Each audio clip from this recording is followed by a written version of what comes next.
listening to The Announcer's Table with Daryl and Ian. This podcast is presented by RingIcon.com, the social networking site for wrestlers, fans, promoters, and everything indie wrestling. Log on today and create your profile, and as always, enjoy the show.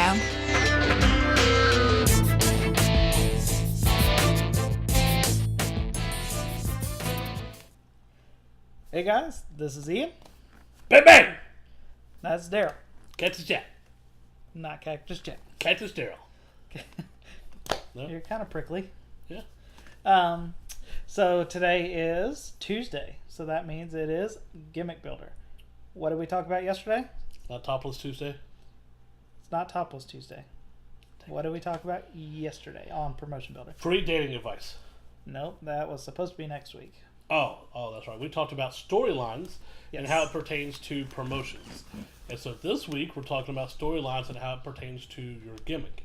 So, Yeah, and so yesterday we were talking about overall arcing storylines going into the matches.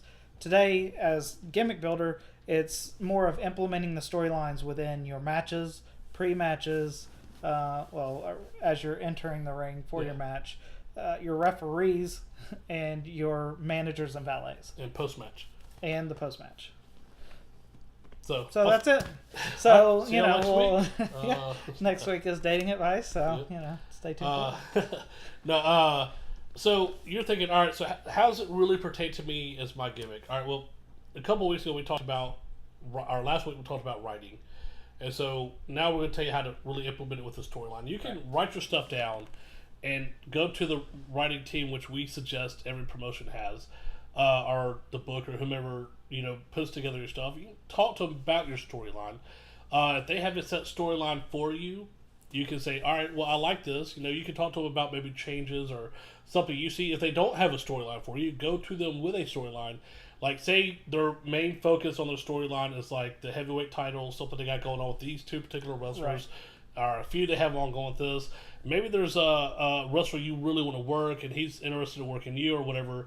Maybe y'all can come up with a storyline together or something, or you can pitch a storyline and show him some follow through. Like, all right, well, you know what? I see our story starting like this, and then it kind of come in here, and it kind of come into a conclusion here. So don't be afraid to write your own stuff down. Right. Same thing with like managers. If you're wanting to get a manager, if you're wanting to get, a valet or something, it has to all make sense. It all has to flow together, because the more it flows and makes sense and gets people excited, then the more the audience is going to want to come back and see, wow, man, you know what? That's really going on. Like, I remember a few months ago, I was at an NEW show, and it was the main event was for the NEW heavyweight title. It was Ryan Andrews versus Hellraiser John Arden, and it was a fan bring a weapon match. Okay, now they only do shows once a month. Right. So storyline is very, very important for them doing a 1 month show. Right. All right, because they have to keep it going. Now, I went there, I got to commentate on that show, and I tell you what, man, there was every fan there brought weapons. My nephew brought a whole book bag full of stuff. So, I mean, like, there's people with bags full of stuff, just like all kind of like forks, cheese. I saw a cheese grater that got used. I mean, so if you carry on the storyline, the fans get involved and want to see it. And that's a prime example of like them remembering the storyline, because they all remember to bring their stuff a month later. Yeah. So, I mean, that's what it's all about. I mean, making the fans really want to see more of you. As a wrestler, they want to see more of you for some reason. And you can do that within, as you're entering the ring. If, you can implement your story by going around the ring. If you're going to be a heel, obviously, you say something to a fan that upsets them. That's getting them across as you're as a heel, but also, depending on what you say, could change the type of storyline. Yeah, like if you're feuding with so-and-so, and he's a crowd favorite, or the crowd really likes him or whatever, you go out there and you just start bad-mouthing that person's favorite wrestler in that promotion, that could really kind of get something going on and get people to want to see that. Right. So, that's implementing it on the way to the ring. Inside the ring, that's a whole nother topic we're probably going to hit on eventually. Called ring psychology. Yeah, in-ring psychology. And so that's something we're going to go into a lot deeper. But you need to remember that you are building a storyline within your match. You know, you want to build up your... Every movie has it's the story arc, which is the, you know, you're building up to a climactic ending. You know what I mean? And then you have your... basically your finish. You know, and you don't want to be, you don't want to have the fans disappointed in the climactic ending like All My Girlfriends. Yeah, that happens all the time for Daryl. So, you know, you don't want to get 2 minutes in and you're at the climactic ending, and then it goes downhill from there, and then, you know, man, that sounds awful. But you get what I'm saying is you don't want to, you don't, there's no way of me finishing this without it sounding awful. So I'm just going to say it. You don't want to finish the match in the first 2 minutes and then everybody be disappointed with the crappy ending. You know what I mean? So like a 10-minute match, 10-minute you know, the whole story needs to go and finish in the 10 minutes, not... You know, you come in, hit a couple high spots, and you're all just doing rest holds and stuff the rest of the match.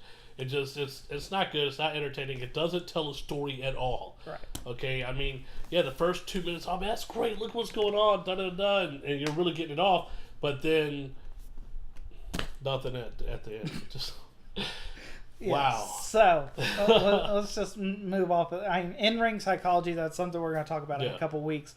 But just remember that your writing team for that promotion or your booker, ask them for some kind of guidance or some kind of story that you should be telling throughout, as soon as you step through that curtain to the time you get back through that curtain. And you need to, you know, even ask when you get back there and say, you know, did that portray what you were going for? You know what I mean? And how can I improve next week or next 2 weeks or whatever in telling that story? Now, valets and managers are probably going like, well, how can I be the storyline for... No. Oh, you are a huge part. Yeah, because you are the ones that can help it.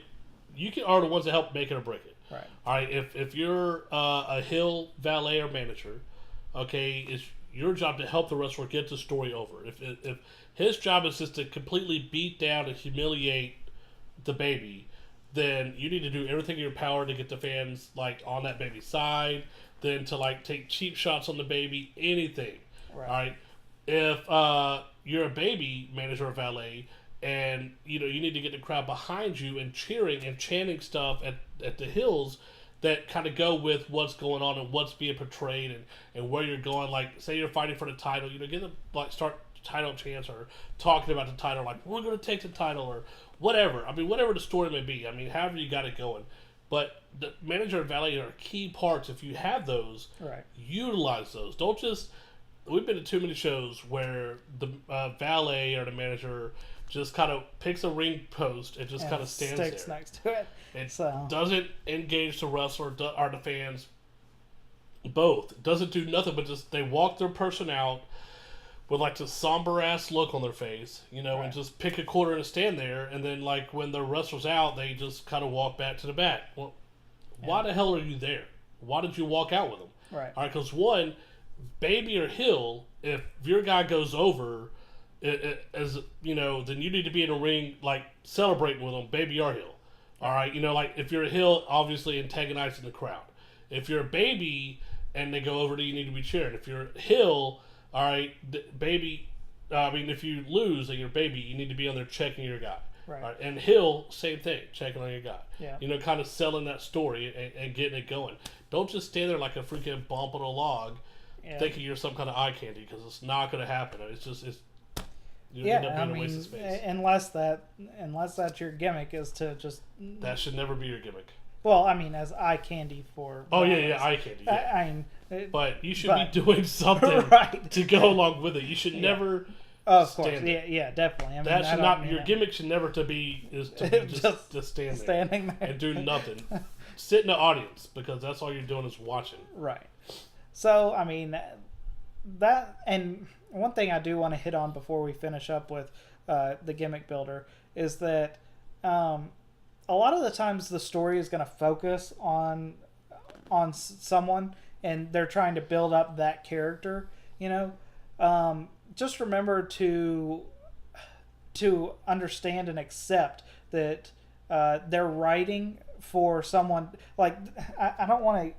I'm not trying to discourage an individual person, but it's just like the WWE.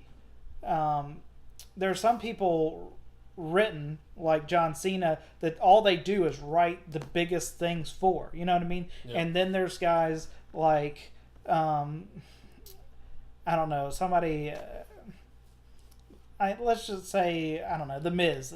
They write something a lot smaller for him. You know what I mean? Don't take offense to it, and just accept that one day you will be that. You know what I mean? Or that's your goal, is to build your way up to getting your storyline to be the focus. Absolutely.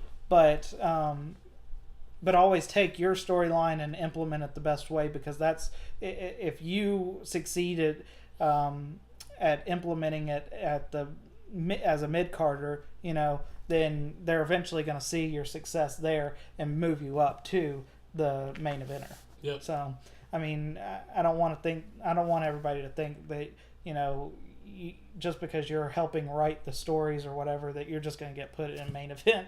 It just isn't going to happen that way. All right, well, these are just our opinions. If you have any ideas or comments or questions or anything, hit us up. Let us know. You can watch all our videos on ringicon.com or youtube.com/ringicon. Yeah. Y'all should be watching them every week.